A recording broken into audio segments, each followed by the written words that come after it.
Bright morning, afternoon, and evening, everyone. My name is Gabriel Marie Bulaklak from BSHM 2P, and I'll be discussing the Filipino character.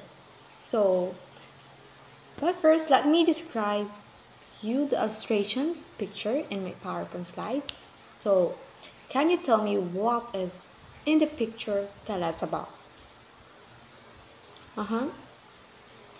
Philippines, culture, tradition, festival, places, and more. All of that is correct. But let me start by asking you this. Have you ever heard the phrases only in the Philippines? Hmm, what do you think it means? What comes to mind when you hear that? Exactly. The phrases captures the uniqueness of our culture. The little habits, the big smiles, the kindness to strangers, and even the quirk that make us say, tayo lang, tayo lang yan. Ay wait, tayo lang talaga yan. But in Ilonggo, kita lang gid na. So today, let's take a closer look at what truly make us Filipino. The heart, the soul, and the values that shape our identity. From the warmth of our hospitality to the strength of our family ties, from the respect we show through mano po and po, opo, to the spirit of bayanihan, where neighbors help one another, and all of these are reflection of who we are as a people. So we take pride in being family-oriented. So ano family-oriented? Miskan layuan ay sa kasgay, close ta gid. Miskan mga kaisa, pakaduha, pakatatlo, pakaapat na mo, tanaan mo na yan. And then respectful, especially sa mga tigulang, elders, and authority. Kapakita kita sa respectful. Kung makakakita ta tigulang nga damo ginabitbit, kinabuligyan ta sila. Even sa authority.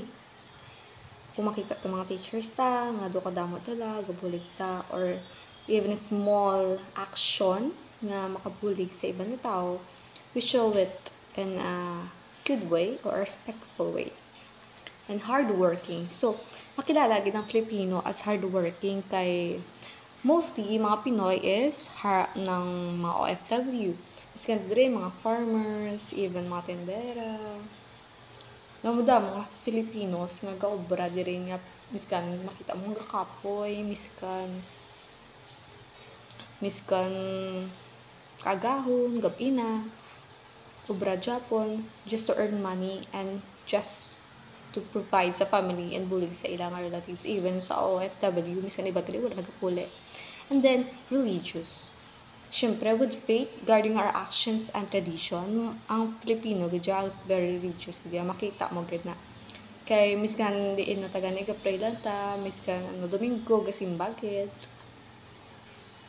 And, makita mo gid nga grabe ang strong sang faith sa mga Filipinos.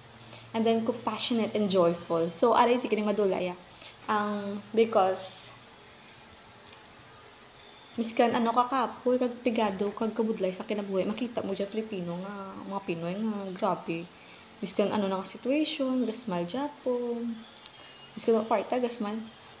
Tapos miskan mga kalamidad or mga problema nga makita mo lang. Makita mo sila yung nagkakadlaw, smile. Kapakita sa paagay just to be happy. And Filipinos are known nga masadyahon. And then we still smile, share, and even care. That's the Filipino known for. But here's something to think about. Are these values always positive? Can they very traits we're proud of sometimes hold us back? So let me give you a few examples. So being too family-oriented can sometimes lead to favoritism or palakasan in the workplace. You can see it in the family. Makita mo na nga, like, ginapa-compete ang pagutod, or even in sa cousins, kina-compare, or even, ano pag like, palabaw-labaw, like something like that. Too much respect for authority. So, it can discourage people from questioning wrong decisions. Na ma-take advantage na lang sa just because mataka-respect sa authority. And then our hospitality, maybe taking advantage of others. Matasobra tama ka bunligon, ibang tao or ibang Filipino nga do i-take advantage na nila nga gamitan nila for their own good. And then even bayanihan can sometimes fade when personal interest gets in the way. Ang iba niya, like to sila-sila na lang. Madula na lang yung kabanin just because personal mo na, imo na lang, hindi ka naman pabulig, something like that. Or even, nakakadto masila yun sa like utang na loob. So, utang na loob can it sometimes becomes a burden instead of a blessing? Yes, I believe in that. Kay some of the Filipino, gusto nga dapat kung naghatag ka or may ginhatag ka, para sila gusto nila nga like to ibalik mo sa ila. Or some of them, called like, para sa mga tao na like tumboyon ka, like utang na loob na, kayuligan ka. Na dapat do, karapatan mo kid na balikan sila. Ang iba hindi na like sa ilabot or sa willingness nila nga paghatag. But for them, they want nga like to give and take it. Na dapat, if gusto mo hihatag, dapat willingness mo na, even though nga wala na balikan. So, that's are some of the Filipino mindsets nga like the negatives ng strengths of Filipino. Or, let's say nga like weaknesses. So, the important things to reflect on, and in the next part of the decision, the next reporter will explore the flip side ng to. Ang ginaba ko nga strength. Strength kag na. Yara pagida like other deeper meaning ang strength kag like do ka weaknesses or opposites ng strength. Mga meaning kag topics nga like common sa Filipino culture or character nga ginapakita. So as we move forward as yourself, how can we keep the best of our values but also grow beyond your limits?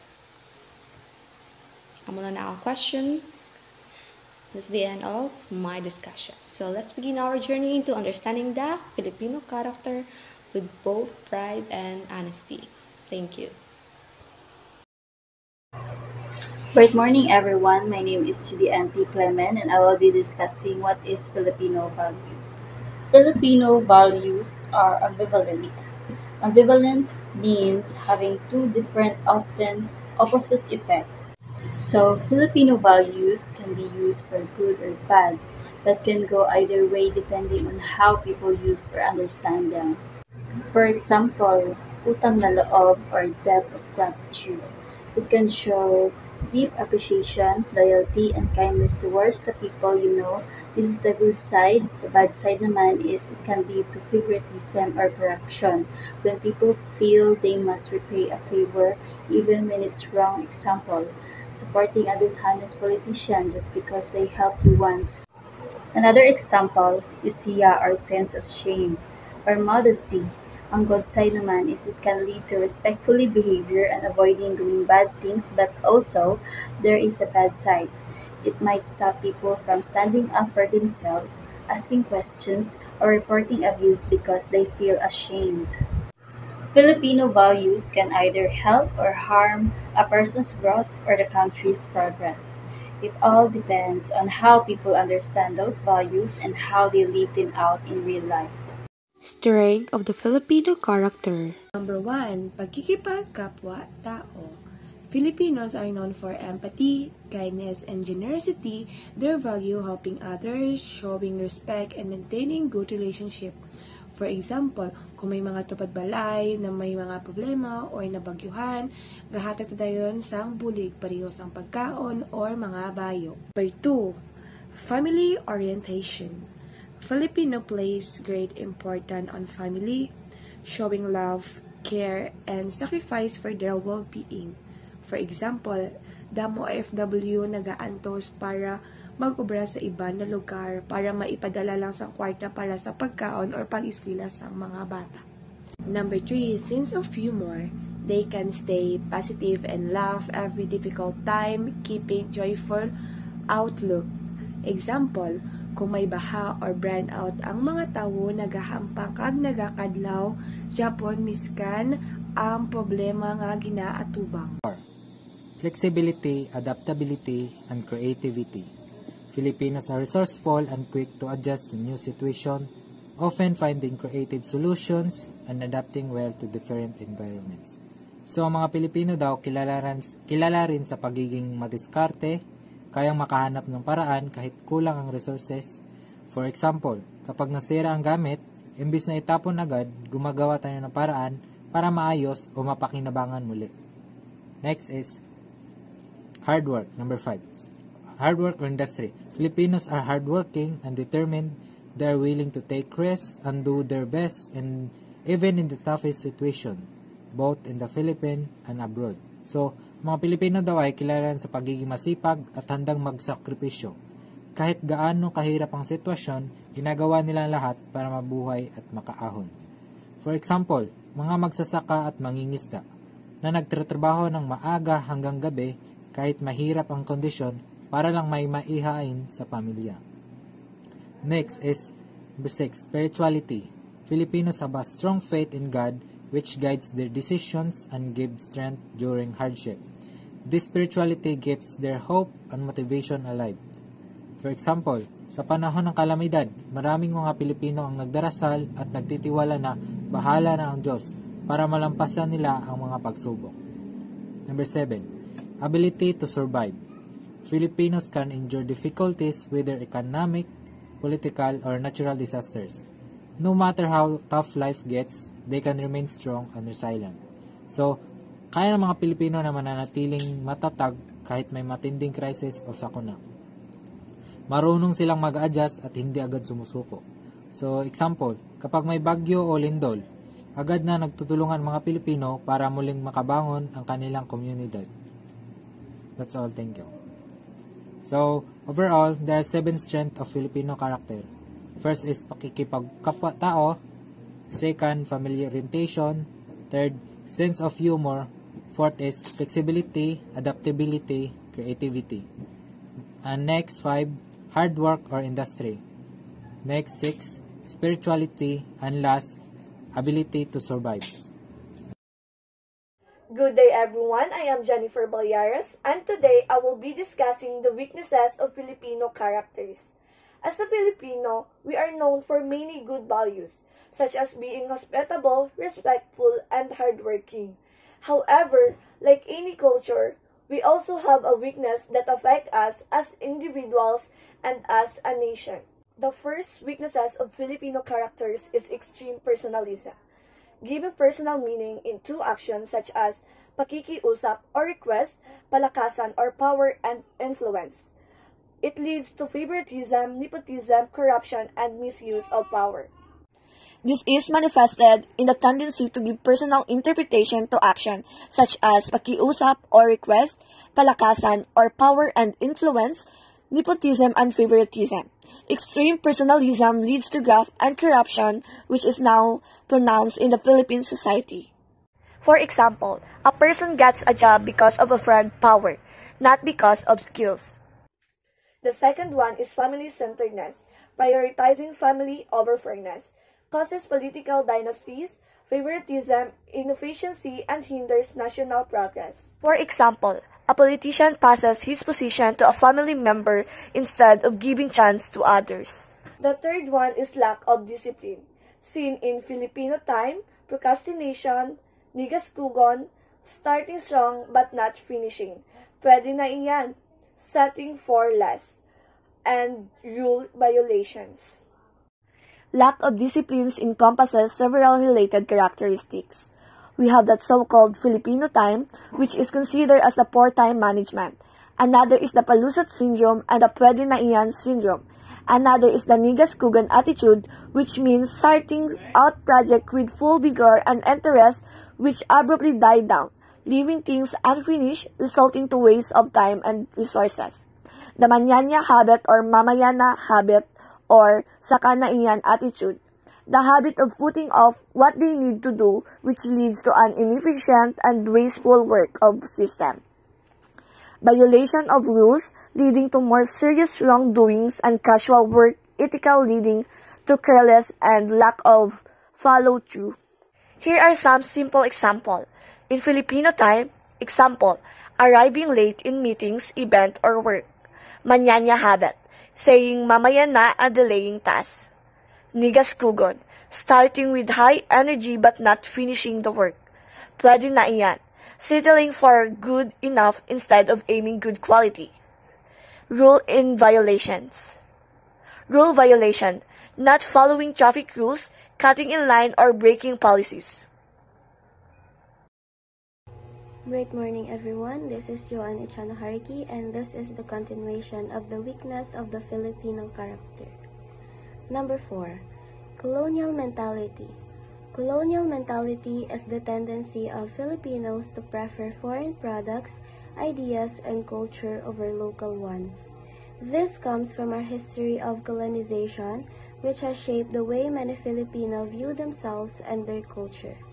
For example, many people believe that imported brands are superior, while local products are often underestimated.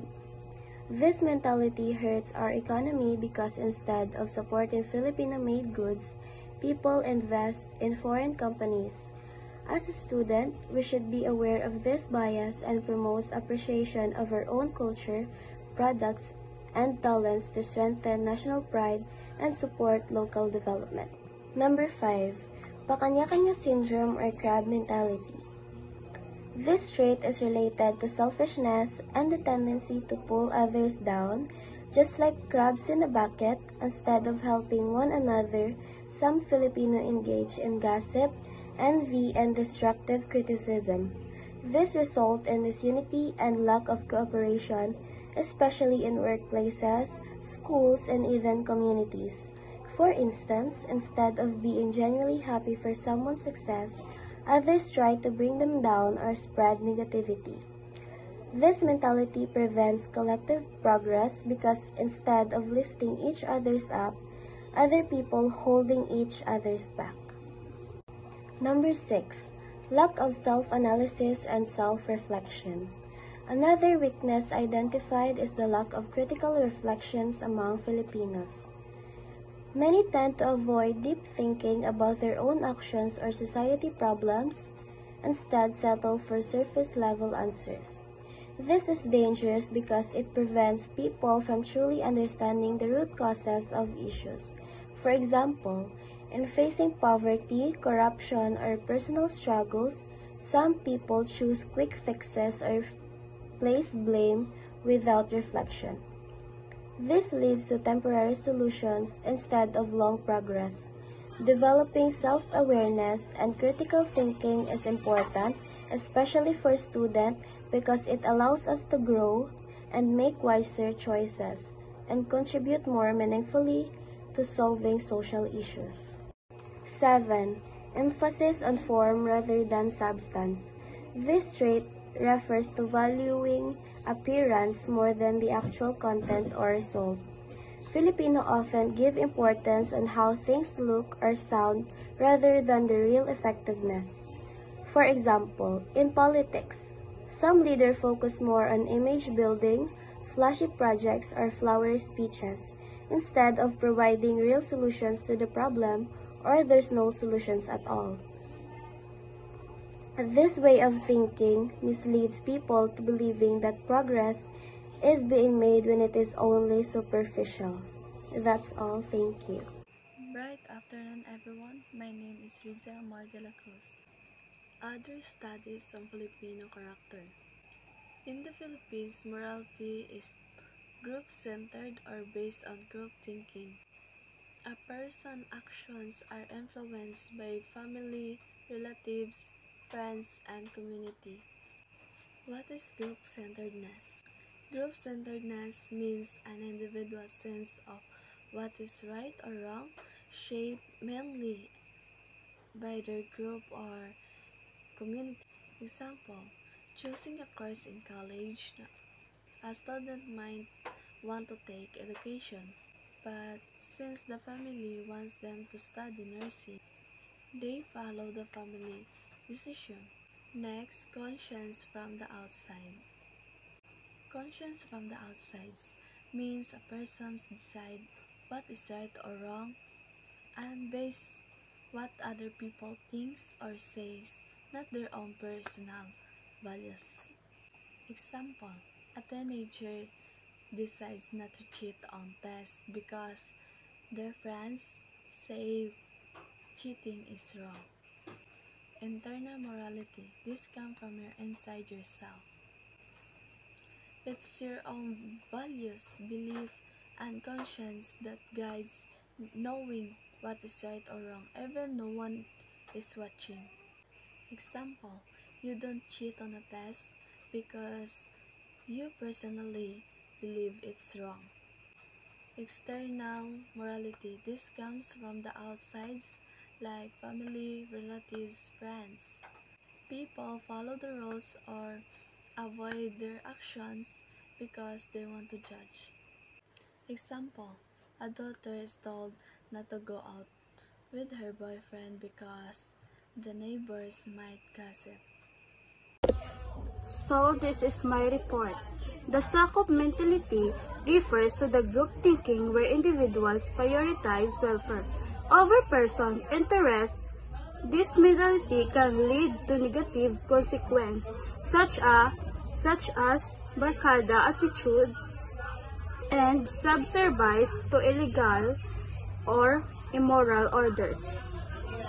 Dr. Brenda B. Corpus observed that this mentality can lead to decisions that sacrifice principles such as hiding crimes, lying, and stealing from others.